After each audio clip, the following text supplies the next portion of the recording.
going to have a panel discussion on the stage. Let's shift gears and open the floor to a conversation that's sparking major change across the world of medicine and wellness. Our panel discussion is titled as a healthcare innovation, how startups are disrupting traditional healthcare models. Let's be honest, healthcare is changing faster than ever. Now, to moderate this session, we have with us incredible moderator, Dr. Q. Parnell, a doctor of pharmacy, entrepreneur and director of pharmacy. Dr. Parnell is also the founder and CEO of Monumental Enterprises. She's passionate about bridging innovation and accessibility. Now it's time to introduce the panelists tonight. Mrs. Melody Magengezha from Australia, an influential voice in mental health and wellness. She leads Rising Serenity and deeply focused on holistic healing and community transformation. Next we have Dr. Khalid from the UK. He is the co-founder and clinical director of Bankview Smile Studios, where patient-centered innovation in dentistry is redefining experiences and outcomes. Up next we have Professor Carlos Echeverria from the UK, a global leader in sleep health and the visionary behind sleep care clinics. He's pushing the boundaries of AI integration and preventative medicine. I request him to please be seated. Up last but not the least, Dr. Amish Purohit joining us from the US. Dr. Purohit is the President and Chief Health Officer of Arcos Health. His work is all about transforming population health with tech-driven, patient-focused solutions. Now let's give a round of applause for all of us. Over to Q. Parnell for the moderator. Good evening, everyone. Good evening. Listen, we are going to have a wonderful conversation on tonight when we talk about how the startup companies can disrupt the healthcare industry. Now, I'm one of I like to call myself a unicorn, and I like to have conversations, and we want to make sure that you all learn from everything that we're going to say to you on today. So to make sure that I have your attention, me being the CEO and founder of Monumental Enterprises, I do a little chant. Can you all participate in the chant with me, please? Yes, okay, great. So when I say I am, I want you to say I am. And when I say monumental, I want you to say monumental. You got it? All right. I am monumental. I don't know if you actually believe it, so we're going to do this one more time. I want you to say it like you believe it. I am monumental. Now I want you to say it like you feel it deep down in your soul. I am monumental. Monumental simply means highly significant and of great importance. And every single panelist on this panel today is monumental, and each and every one of you in the audience is monumental as well. So we're going to start with the amazing Melody. Melody, being a mental health specialist, there's a lot of innovation that's taking place in the world today. How do you see innovation taking place in the mental health industry and changing patient care? Thank you so much. It's lovely to be here, and it's quite a great honor to be among such very well-learned individuals. Now, with innovation and technology and everything else that's been going on, and I'll start from pre-COVID. There's a lot that has taken place. We've had very much so the telehealth that everyone is talking about, and it's become the thing now. And being a coach and a therapist myself, I'm finding work much, much easier now because I've got clients globally, right? So as I'm sitting here, I've got clients in Japan. I've got clients in Thailand. So this is all to do with telehealth. And, you know, it is good because it has enabled not just to have a better treatment outcome for our clients out there, but it has also helped clients to be able to be empowered, because I think yesterday here we got one of the doctors who was talking about, you know, innovation bringing empowerment to the clients. And so this is what it is about, telehealth. We talk about teletherapy, you know, we talk about virtual reality, which is the thing now where clients are now being able to be treated in the comfort of their own homes. And when we talk about the VR, to those that know it, we talk about therapy for those clients that have experienced a trauma, significant trauma, and of course they need exposure therapy. And this can actually be done in the comfort of their homes, because that's a familiar environment for them. And so that's why we talk about better improved outcome for them, because you cannot expect to have therapy, exposure therapy for someone or with someone in an unfamiliar environment. Their journey of recovery is going to take much longer, unlike if it's done in their home, in their familiar environment. And so just to mention a few, I'll leave time for others, but these are just some of the issues. And also, of course, not forgetting online groups for clients, especially because I come from a mental health field. And so I've seen this a lot, that recently with online groups, the like-minded people, there's less isolation now. You know, we could run groups, we can do all sorts of things. So a lot of technology has taken place, and this has actually brought a better treatment outcome for the clients, and also getting them to own their own journey and to be empowered and be able to see themselves through that journey. So that's what I think. I hope that's been helpful. No, that's great. Now, I do want to run it back really quick, because you said EBG. Now, I don't know about everyone in here, but sometimes acronyms can get confusing. So can you explain to us, what does that mean? Virtual reality. So this is part of, so we now have therapy being done in the home. So virtually means online.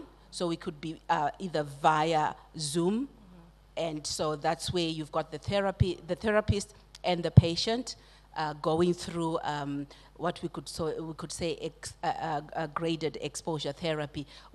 I could actually be giving instructions to say, okay, this is what you need to do, this is what you need to do, and they're actually doing it in their home rather than outside or somewhere else. So I hope that's understandable. And you can go and Google this up, eh? We've all got...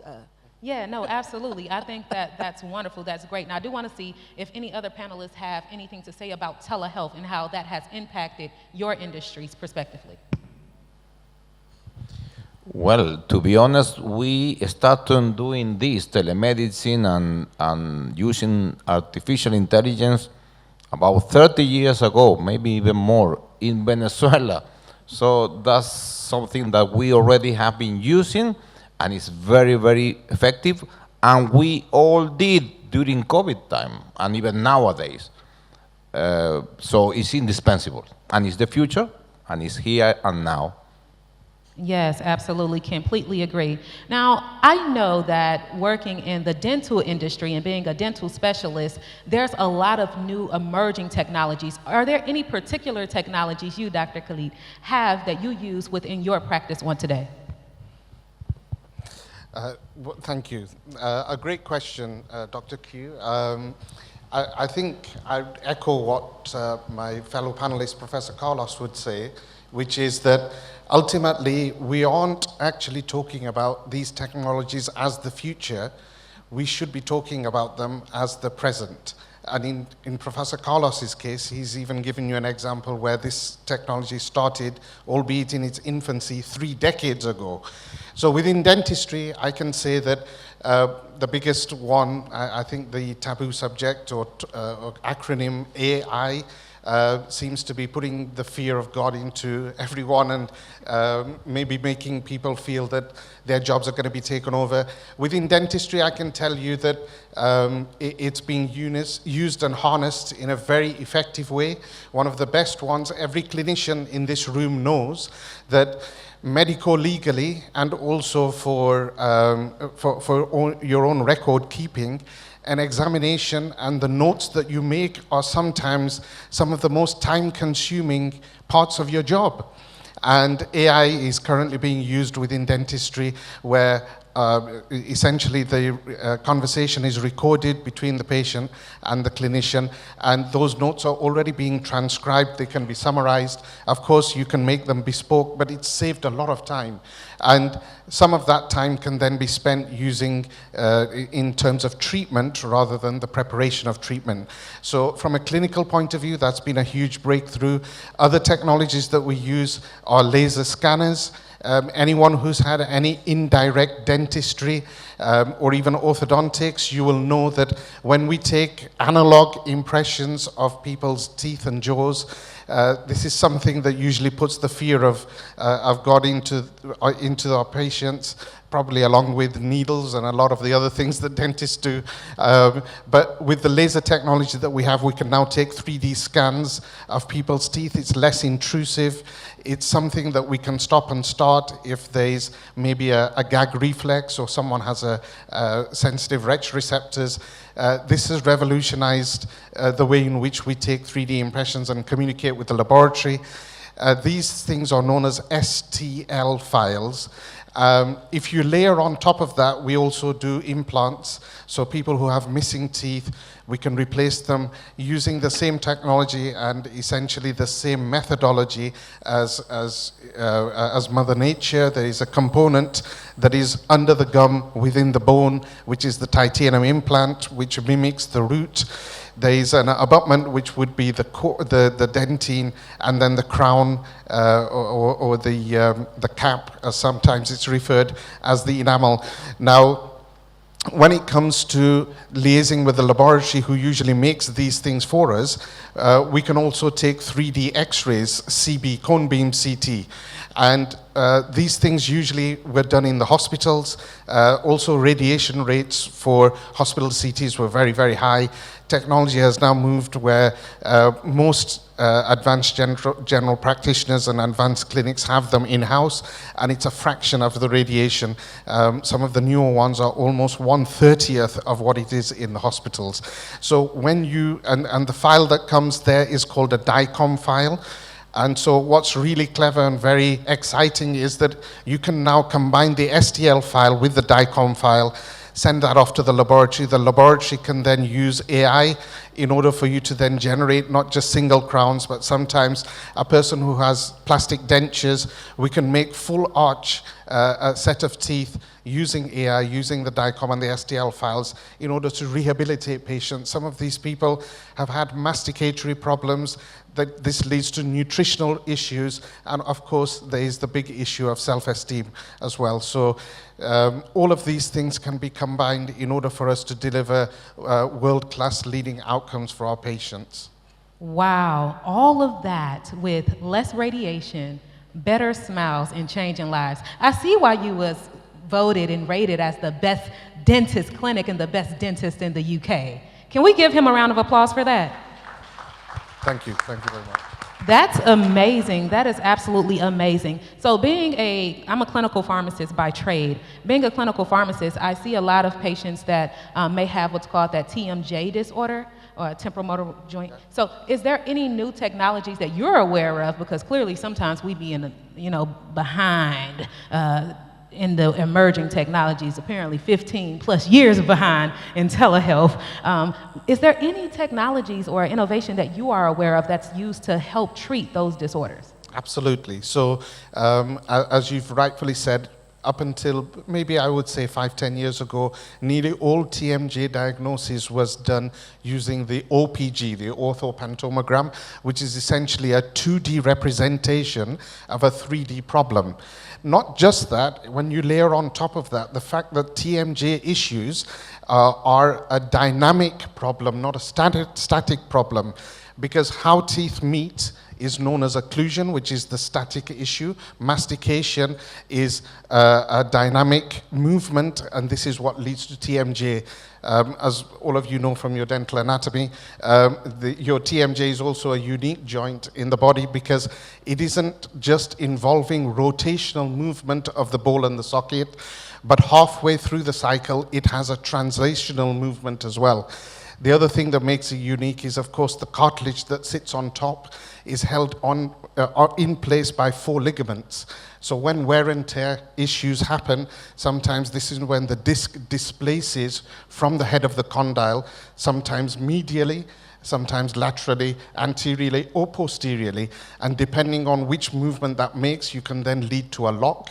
That lock can be open or it could be closed. So the CBCT, the 3D version of the 2D X-ray, is definitely one of the things that helps us diagnose. And if we diagnose better, we can treat better. Wow, I love it. You know, most of the time we get requests for Botox for it.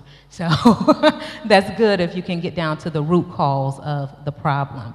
Now, we have an amazing sleep expert on the panel on today, and he is one of the most sought after and actually the #1 only consultant in his industry where he's located. Dr. Professor Carlos, what emerging technologies do you see being used when it comes to sleep medicine in your industry?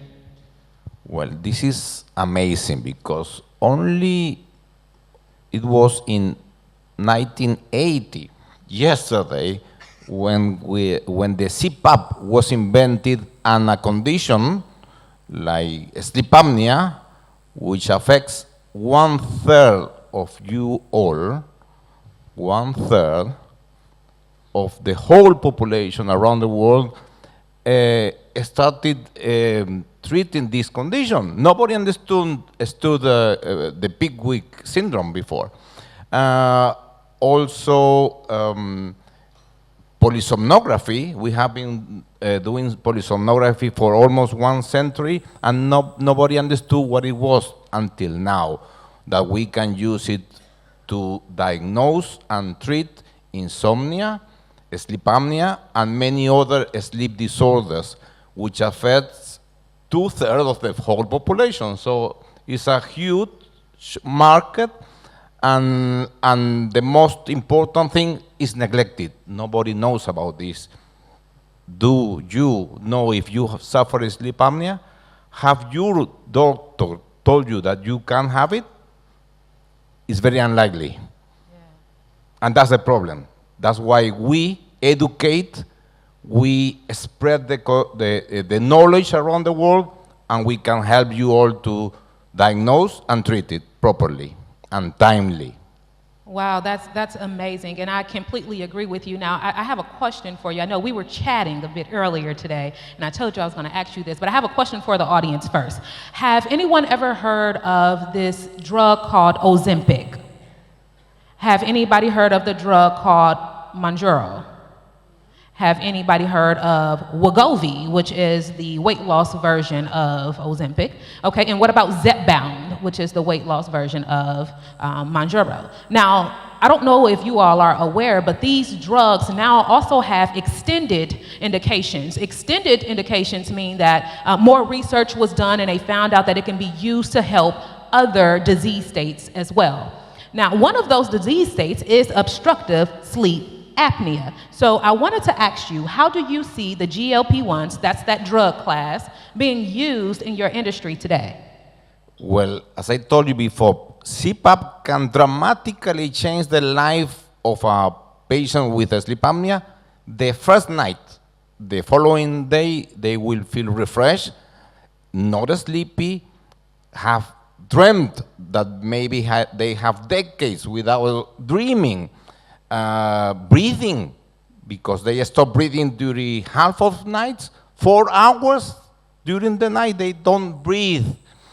The CPAP can change it in one night, but not very many people can tolerate it. So Ozempic, Mounjaro, those medications can be the solution on those patients. This is personalized, evidence-based medicine because we need to do the best for every single patient. It's not one size fits all. Absolutely, I completely agree. Now, when you think about sleep apnea, some people don't realize that it can also affect your dental health. So I want to ask you, Dr. Khalid, what is your insight when it comes to sleep apnea and how it can affect dental health as well? So, very good question, thank you. What we've got within the dental sector is airway medicine. We are thinking and appreciating a lot more. This is something that we often would refer to our medical colleagues, but what we've realized is that the more the research we've done regarding airway medicine, we've realized that the position of the mandible, which is the movable part of the jaw, the maxilla, of course, is fixed to the base of the skull, is that if you reposition the mandible, you will automatically and inherently change the airway volume. So an advancement of the mandible, for instance, of just 3 or 4 millimeters can make a volumetric change of 2 or 3 times in terms of airway. So not for the obstructive sleep apneics, but what's really interesting from what Professor Carlos said is that when CPAP, which is the gold standard for this, is not possible, it's not tolerated, then for mild apneics and also simple snorers, so people who are just simply snoring but not stopping breathing, a mandibular advancement device, an MAD, would definitely be something that would be beneficial and therapeutic.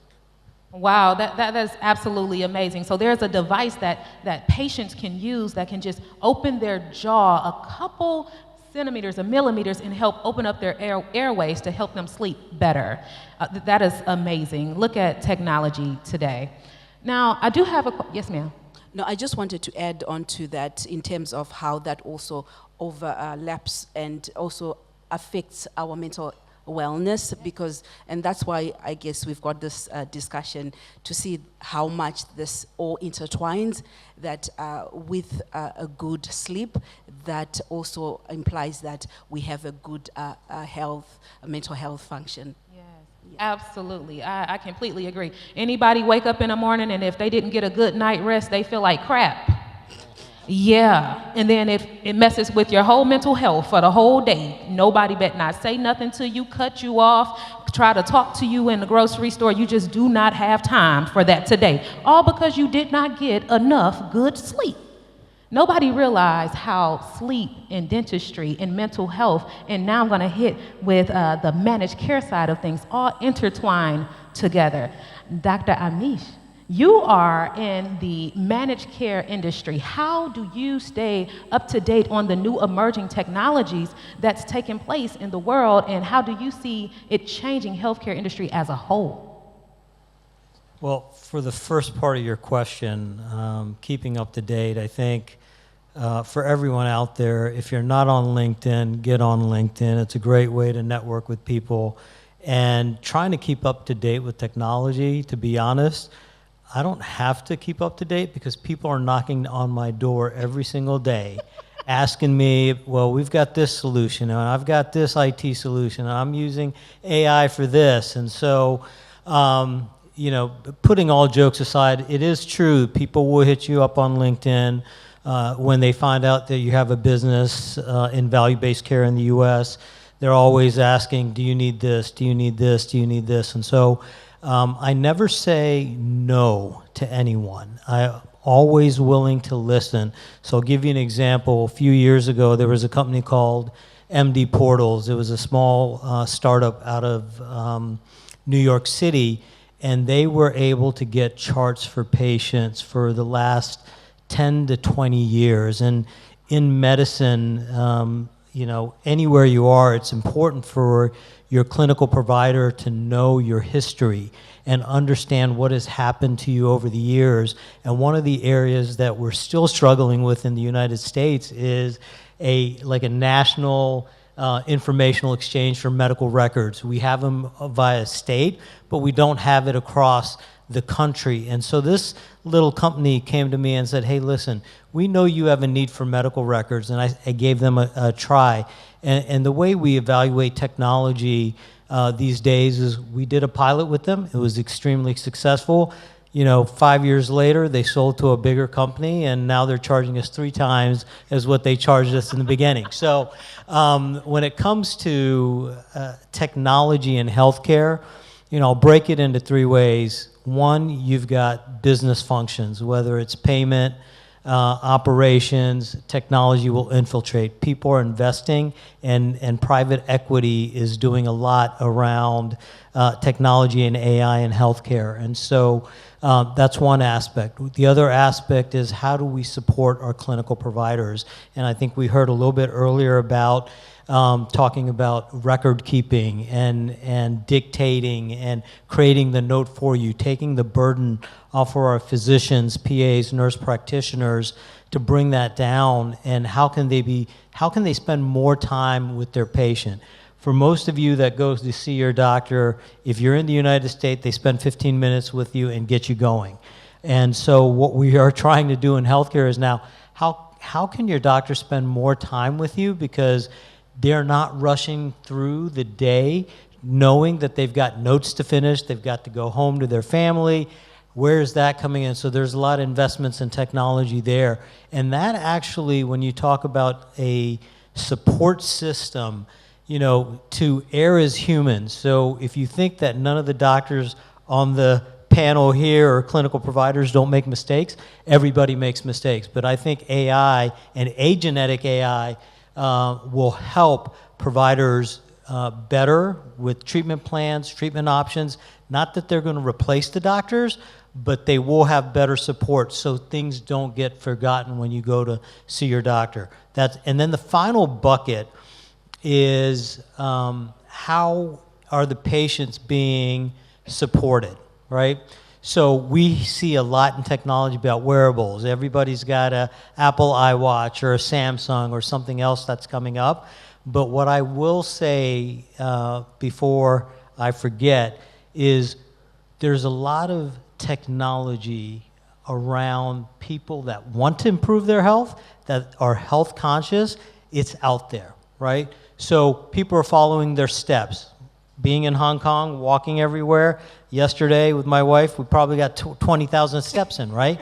So there's a lot of people that are focused on their health. Then we've got individuals in a bucket, which I'll call them weekend warriors, that want to be healthy and they'll work out when they can, okay? And then we've got a bucket that are couch potatoes. They don't get off of the sofa. They're watching their sports. They're watching television. They know they want to be healthy. Everybody wants to be healthy. And what I will recommend our industry to really take a look at is how do we approach the middle bucket and the last bucket in terms of getting them more motivated about their health. They want to be healthy, but how do we get there? And it all starts, we talked a lot about mental health. It's all in the mind. And so it takes 3 weeks to form a behavior. And we had someone talk about gamification in mental health. We need to start using gamification in terms of how do we motivate and change people's behavior in terms of healthcare. So I'm waiting for that technology to come out. And that, from a managed care perspective, is going to save the health insurance industry and the government a lot of money.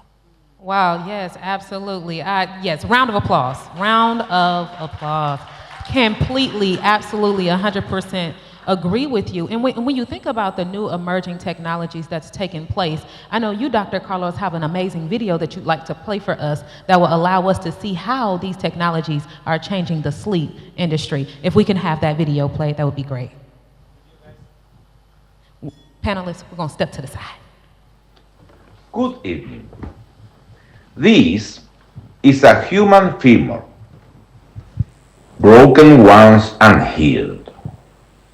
Anthropologist Margaret Mead was once asked what she considered the first sign of civilization. She didn't say fire, or tools, or temples. She said a healed femur. Why? Because In early societies, a broken femur was a death sentence unless someone stopped, stayed, and held. It meant someone chose compassion over convenience. That's when we became truly human. Centuries before, Charles Darwin proposed this idea when he wrote, "The first step in the evolution of compassion was the extension of affection to the least advantaged members of the group."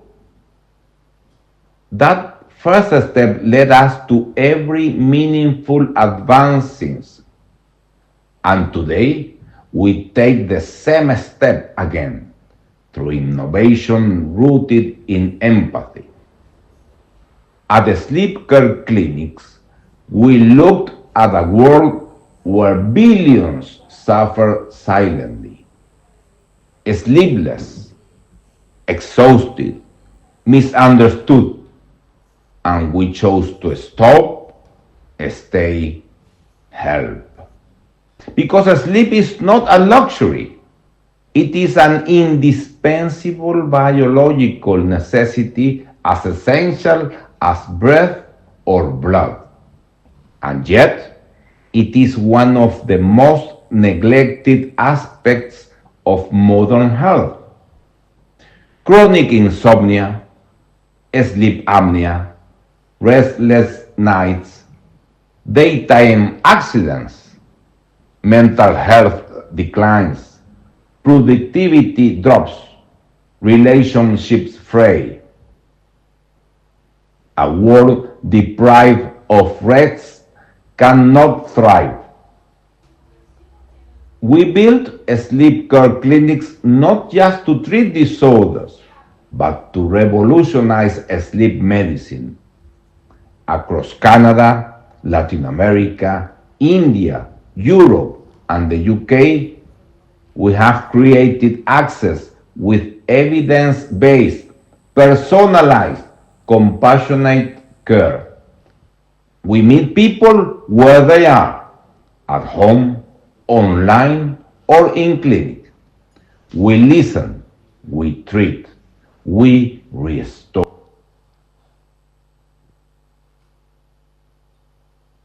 Thank you so much. Listen, if you are getting great information, clap your hands for me.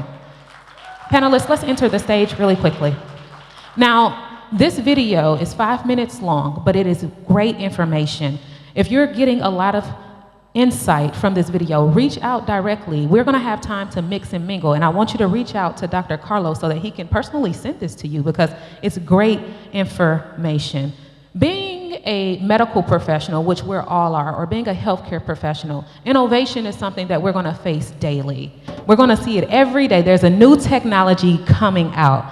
I want to go ahead and give our panelists the opportunity to say how you can reach them, how you can follow them, how you can get in contact with them. And I want to encourage all of you, when we have time to network, get up and introduce yourself, meet these wonderful panelists, and see how we all can connect together. Because as you can see, just one disease state is able to be affected by pharmacy, mental health, dentistry, sleep, medicine, as well as managed care. We all work together as a group, as a whole. So Melody, tell everyone how they can get in contact with you, how they can get your information, and so forth. Thank you so much, Dr. Q. Now, I'm based in Melbourne, in Australia. And of course, like some of you saw me, my background is nursing and general nursing. Then I did an extra training on mental health. And I have gone and done a DBT, certified therapist. So I own my company, Rising Serenity Coaching and Therapy Services. And those that want to get in touch with me, you can follow me on LinkedIn, Facebook, Instagram. And I also have a talk show. And this is the platform that I started back in 2019 during COVID. And it's a platform that we talk about mental health, and because it is a topic that is not talked about in most nationalities here will agree with me, whether we've got an Indian background, we've got an African background, we've got Japanese background, because I've been to Japan in May, and of course, it's not talked about much. It's swept under the carpet, and so this platform, I formed it, the talk show, to talk about these things openly without judgment, and that platform then, of course, birthed out the Rising Serenity Coaching and Therapy Services, and now I've got quite a big following and clients that I coach and do therapy with telehealth, which I'm very passionate about. So Thank you so much, Melody. Dr. Khalid. I'd love to be able to do my job virtually, but unfortunately I can't. I'm based in the northwest of England, and I'm from the United Kingdom, as you know. I'm on all the socials. You'll find us through Bankview Smile Studios. The only two we don't do is Snapchat and TikTok, and we also have a YouTube channel, so reach out through socials or have a look at our YouTube channel. Thank you. All right. Now, Dr. Carlos, tell them how they can reach you, and then we'll go to Dr. Amish, because we got to get ready for the awards again. My name is impossible to pronounce, Rivas Echeverria, but you can find me in sleepcareclinics.com, in Spanish, clinicadelsueño.com. Thank you, Dr. Amish.